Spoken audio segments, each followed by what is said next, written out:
madaxweynaha Soomaaliya Maxamed Cabdilaahi Farmaajo ayaa hadda waxa uu ku socdaa gaadiidka sida ay ku socdaan halka uu shirku ka dhacayo oo ah Xalane hotelka airport Xalane oo ku yaala hotelka sidaad u jeedaan kolonyo gaadiid ah ayaa madaxweynaha galbinaysa oo ciidamada xoogga dalka iyo kuwa Amisom ugu jira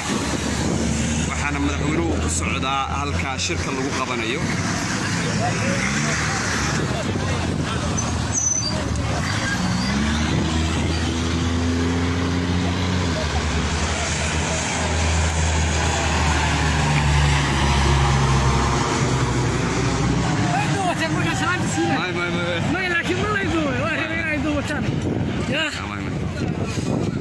kuwaasina waa wariyaasha oo iyaguna hadda sii galaya goobta